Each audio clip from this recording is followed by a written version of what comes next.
तैयबा जरा इसमें हमें बताएं ना, आप इसकी तरफ कैसी आई है जो आप कॉम्पिटिटिव एग्जाम में स्टूडेंट्स हैं जी ना। जी सर। सर सिविल सर्वेंट को तो पढ़ना तैयबा आप तो चाहिए। पढ़ाती हैं डेफिनेटली, जो स्टूडेंट होते हैं कोई खास बुक से पढ़ते हैं या आप जनरली आप नोट्स वगैरह देती हैं? अच्छा, तैयबा एक ग्रीन डिप्लोमेसी आपसे जब डिस्कशन हो रही थी, ये क्या टर्मिनोलॉजी है और इसमें क्या? Sir ji viewers, welcome back. Tayyaba Hafeez है हमारे साथ, राइजिंग स्टार, एक position holders, young generation climate change expert हैं। और आपको बताया कि वो जो क्लाइमेट चेंज इंड्यूस्ड रिफ्यूजीज हैं, कैसे इशू आ रहा है जहाँ पे लोग जो है ना सैलाब ज़दगान और दूसरे ऐसे जलज़ले दूसरे कुदरती आफात में लोग जब सफ़र हो जाते हैं तो उनके क्या मसाइल होते हैं और ये लोग उनको कैसे डील करते हैं। तय्यबा का एक और रुख भी है और वो है कि हर एक जो जो अनफॉर्चुनेटली या फॉर्चुनेटली पाकिस्तान में हर जवान की ख्वाहिश है कि वो कम्पिटिटिव एग्ज़ाम में चला जाए, CSS कर ले, PMS कर ले। इन्वायरमेंट के स्टूडेंट भी जाते हैं और बहुत से लोग इन्वायरमेंट का सब्जेक्ट भी रखते हैं। और तैयबा जो है ना काफ़ी सालों से ये इन्वायरमेंट का सब्जेक्ट कम्पिटिटिव एग्ज़ाम के जो स्टूडेंट्स हैं उनके लिए या जो कैंडिडेट्स हैं उनको पढ़ाती हैं। जी तो सर। तैयबा जरा इसमें हमें बताएं ना, आप इसकी तरफ कैसी आई है जो आप कम्पिटिटिव एग्ज़ाम में स्टूडेंट्स हैं जी ना। जी सर। सर जैसे कि मैंने पहले भी बताया, अर्लियर आई टोल्ड कि मुझे बिलाल सर ने कहा कि आप पढ़ाएं क्योंकि ठीक। आप पढ़ाती बहुत अच्छा हैं। अच्छा। तो उनको भी मैंने एक सब्जेक्ट पढ़ाया when he was preparing for CSS। मैं अच्छा। उनकी जूनियर थी, वो बड़े ही मेरे रिस्पेक्टेबल सीनियर थे। तो देन फिर मैंने मेरी एक स्टूडेंट थी क्लास में, उसने कहा कि मैम मैं स्टडी रिवर में पढ़ती हूँ कुछ और सब्जेक्ट्स CSS की प्रिपरेशन के, वहाँ पे इन्वायरमेंटल साइंस की टीचर नहीं है, अच्छा। तो आप वहाँ पे भी इस सब्जेक्ट को पढ़ाएं। ठीक। तो वहाँ पे शफीक साहब जो कि स्टडी रिवर के ऑनर हैं, उनकी वो अकेडमी है, वो खुद भी सिविल सर्वेंट हैं।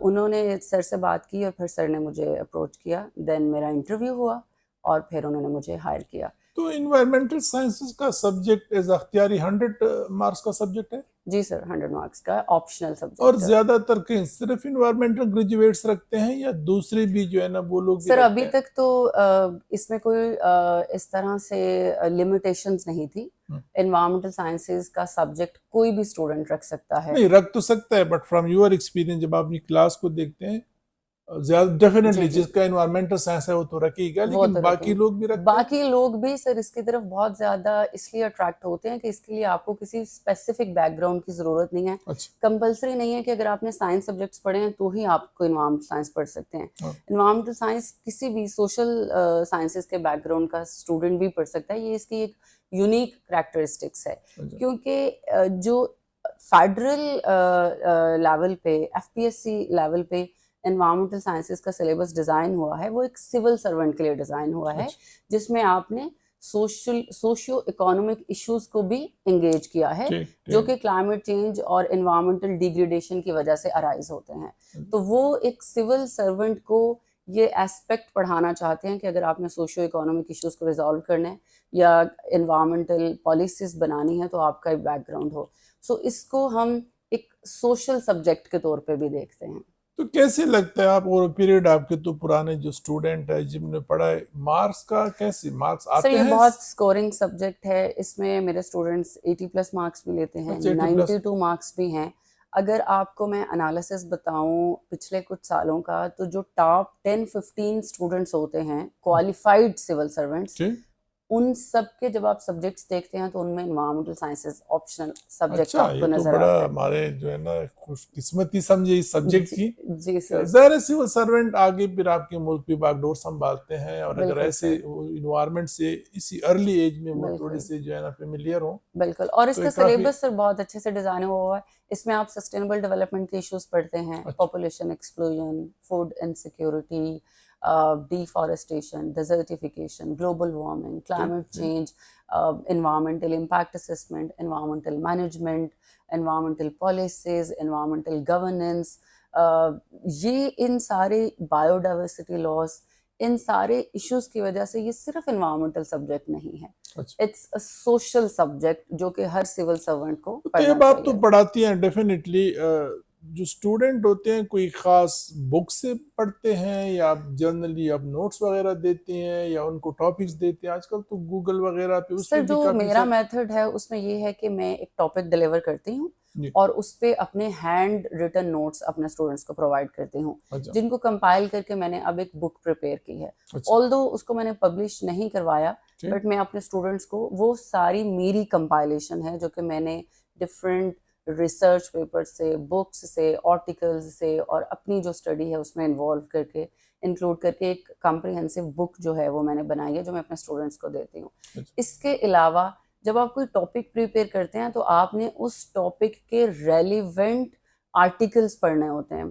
यूएनडीपी की वेबसाइट से, मिनिस्ट्री ऑफ क्लाइमेट चेंज से, वर्ल्ड एनवायरमेंटल ऑर्गेनाइजेशन से, डब्ल्यूएचओ से, आईपीसीसी के जो कॉन्फ्रेंसेस हैं, यूएनएफसीसी के, इन सारी वेबसाइट से आपने एनवायरमेंट का वो कोर मटेरियल लेना होता है जो आपको और कहीं से नहीं मिलेगा। तो तैयबा, ये टॉपिक तो बेशक इन्वायरमेंट और क्लाइमेट चेंज, लेकिन ये तो करंट अफेयर पे भी इसके कोई वो आते हैं, एग्जैक्टली क्योंकि सर, आप आजकल जितने करंट भी अफेयर में जो है ना एक बड़ा इशू बन गया है। बिल्कुल आप जितने भी क्लाइमेट चेंज में टॉपिक्स पढ़ते हैं they are directly linked with current affairs. That's why अगर आप करंट अफेयर्स का सीएसएस का पेपर देखें तो उसमें भी क्लाइमेट चेंज पे क्वेश्चन होगा। ठीक। अगर आप पाकिस्तान अफेयर्स का सीएसएस का पेपर देखें तो उसमें भी एनवायरमेंट और क्लाइमेट चेंज पे एक क्वेश्चन होगा। अगर आप एसए का सीएसएस का पेपर देखें तो उसमें भी ऐसे में भी आएगा। एनवायरमेंटल इशू में से एक एसे उसमें मस्ट होगा। ठीक। तो मैं अपने स्टूडेंट्स को जब ये बताती हूँ कि आपने ये सब्जेक्ट क्यों ऑप्ट करना है, बल्कि मैं तो क्या सोचता हूँ, आपकी डिस्कशन से अभी मुझे ज़हन में आ रहा है कि इन्वायरमेंटल लॉज में भी आता होगा एक आध क्वेश्चन, जी सर, जो ये लॉ के पेपर है, क्योंकि इन्वायरमेंटल लॉ भी एक सब्जेक्ट है, बिल्कुल सर, इंटरनेशनल जो इवन हमारी इवन ट्रीटीज है वो भी एक सब्जेक्ट है। बिल्कुल आप एफपीएससी और पीपीएससी के किसी भी एग्जाम का सब्जेक्ट उठा लें, पेपर उठा लें, उसमें आपको एनवायरमेंट पे क्वेश्चन नजर आएगा। इवन ये जो हमारी आर्मी की ट्रेनिंग्स होती हैं और अगर आप इनके एग्जाम्स देखें तो आई वाज सेइंग कि उनमें भी क्लाइमेट चेंज पे क्वेश्चन जो है वो मस्ट अब लाजमी हो गया है। तो it's a really great subject एक तो आप एस्पायरेंट के लिए। रिकमेंड करते हैं नौजवान बच्चों और बच्चियों के लिए कि अगर वो कम्पिटिटिव एग्जाम की तरफ जाते हैं, सीएसएस, पीएमएस या इवन पब्लिक सर्विस कमीशन में भी किसी पोजीशन के लिए, तो इन्वायरमेंट और क्लाइमेट चेंज उनको बहुत ही हेल्प करती है बहुत हेल्प करता है करंट अफेयर में, इवन इंटरव्यू में भी, क्योंकि आजकल ये डेफिनेटली एक सर, बर्निंग सब्जेक्ट है, तो डेफिनेटली जाहिर है कि सारे आपके इन्वायरमेंटल लॉज में भी कवर हो जाता है, आपके यस करंट अफेयर में। जिस तरह तैयबा ने बताया कि आपका ऐसे में भी इन्वायरमेंट या क्लाइमेट चेंज पे एक ऐसी ज़रूरत है, अगर आप वहाँ पे ऐसे तैयार करते हैं जो कि कम्पिटिटिव एग्जाम में सबसे जो है ना समझा जाता है कि बिल्कुल ऐसे ही भी सर अक्सर बच्चे बच्चियां फेल बिल्कुल हो जाते।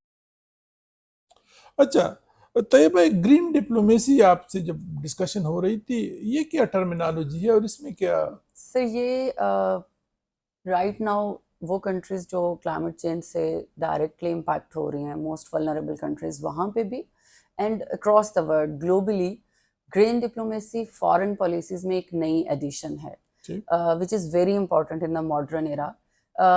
जितने भी कॉप्स होते हैं इंटरनेशनल लेवल जी पे, जी जी जी। क्लाइमेट कॉन्फ्रेंसेस होती हैं, जैसे हमारे पास पेरिस एग्रीमेंट है, क्योटो प्रोटोकॉल है, और अभी तो क्लाइमेट वीक्स होते हैं, एनुअल क्लाइमेट कॉन्फ्रेंसेस होती हैं, वहाँ पे कंट्रीज से रिप्रेजेंटेटिव जाते हैं ठीक। जो कि ग्रीन और सस्टेनेबल पॉलिसीज पे काम करते हैं। उन लोगों को ग्रीन डिप्लोमेट्स बोला जाता है। ठीक। और अब कंट्रीज की तरफ से बाकायदा ग्रीन डिप्लोमेट्स और रिप्रेजेंटेटिव्स नॉमिनेट हो रहे हैं ठीक। जो दूसरी कंट्रीज के साथ इन डिस्कशंस में एंगेज होते हैं कि हम म्यूचुअल अगर कोई ऐसी डोमेन निकाल लें जिस पे मिलके हम ग्रीन स्किल्स पे काम करें, ग्रीन प्रोजेक्ट्स पे काम करें, सस्टेनेबल इकोनॉमी जो है वो हम बना लें, so that for example Bangladesh, India, Pakistan, Afghanistan, इनका अगर एक म्यूचुअल इशू है जिसमें डिफॉरेस्टेशन है, ड्राउट है, डिजर्टिफिकेशन है, रीन्यूएबल एनर्जी की तरफ हम जाना चाह रहे हैं, तो अगर हम मिल के कोई ऐसा प्रोजेक्ट बनाते हैं तो जिसमें क्या हम तैयबा, सारे आप समझते हैं कि जो हमारे सिविल सर्वेंट है, जो हमारे फॉरेन एम्बेसडर या उसके लेवल के, उनको जो इनकी सिविल सर्विसेज एकेडमी में जो ट्रेनिंग दिए जाते हैं वो जी सर। सीनियर्स 18 से 19 में 20 से आगे, जी तो सर। आपके ख्याल में इस सब्जेक्ट वहाँ पे उनको पढ़ाया जाना चाहिए कि जो मल्टीनेशनल इन्वायरमेंट एग्रीमेंट्स है उसमें राइट। पाकिस्तान का क्या रोल है, तो ये तो सब्जेक्ट वहाँ पे भी पढ़ाया जाना चाहिए। Sir, environmental sciences or climate change is a must subject for a civil servant. Uh, particularly जब वो सिविल सर्विसेज एकेडमी में हैं और उनकी ट्रेनिंग चल रही है, इट्स अ मस्ट क्योंकि सब्जेक्ट, इट्स इवन हाईली जब आप अब रिकमेंडेड। बात कर रही थी तो जहन में आता है कि इवन जो आपके कस्टम ऑफिसर है वो भी जब उनकी ड्यूटी होती है, बहुत सारे केमिकल्स जो है ना वो आते हैं, ट्रांस बाउंड्री उनकी मूवमेंट होती है, तो they should be familiar with sir this. There are many, अब आप तो इन्वायरमेंटल ट्रिब्यूनल्स में है, यू नो वेरी वेल, इसका एक चैप्टर इन्वायरमेंटल साइंसेज में भी है जो सीएसएस का सब्जेक्ट है, जी। जिसमें हम इन्वायरमेंटल पॉलिसीज और गवर्नेंस पढ़ते हैं, hazardous waste management rule, ji. pollution charges, Environmental Protection Act of Pakistan, National Climate Change Policy, National Sanitation Policy, National Drinking Water Policy, and there are so many other policies जो कि environment पे हैं, वो एक civil servant की उन पे grip लाजमी ही होनी चाहिए। बिकॉज अभी तो आप किसी भी सेक्टर में बैठे हैं अपने ऑफिस में, तो आपको नोटिस आ जाता है कि पेपरलेस इकोनॉमी की तरफ हम जा रहे हैं, जी। जीरो वेस्ट की तरफ हम जाना चाह रहे हैं। तो जब तक आपके लीडर्स को इन सारी चीज़ों पे कमांड नहीं है, तो वो कैसे अपने इदारे को पेपरलेस इकोनॉमी और जीरो वेस्ट की तरफ लेके जा सकते हैं? Thank you Taiba.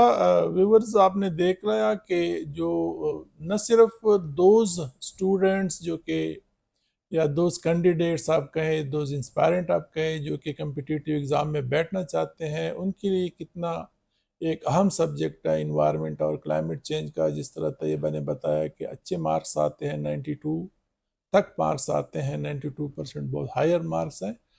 और साथ ही ये सब्जेक्ट आपको करंट अफेयर, आपको एसए में, आपको इंटरव्यूज में, आपको लॉस के पेपर में भी जो है ना इनसे आपको हेल्प मिल सकती है, वहाँ पे भी सब्जेक्ट से रिलेटेड क्वेश्चन आते हैं। इसके अलावा आपके फ्यूचर लाइफ में अल्लाह करे जब आप सिविल सर्वेंट बन जाए, तो तब भी अगर आप किसी भी ग्रुप में जाते हैं, आप फॉरेन सर्विस में जाते हैं, ग्रीन डिप्लोमेसी है, आप डिस्ट्रिक्ट मैनेजमेंट में जाते हैं, आपको क्लाइमेट चेंज रिलेटेड जो इश्यूज हैं आपको as a head of the district आपको फेस करना पड़ते हैं, आप कस्टम ऑफिस में जाते हैं, आपको जो है ना transboundary movement of chemicals से वास्ता पड़ता है, तो यकीनन एक अच्छा सब्जेक्ट है सिविल सर्विस के कैंडिडेट्स के लिए। और दो सिविल सर्वेंट जो सर्व कर रहे हैं, ये एक बहुत अहम और एक बहुत ज़रूरी सब्जेक्ट है। थोड़ा सा ब्रेक लेते हैं, फिर इसको आगे कंटिन्यू करते हैं।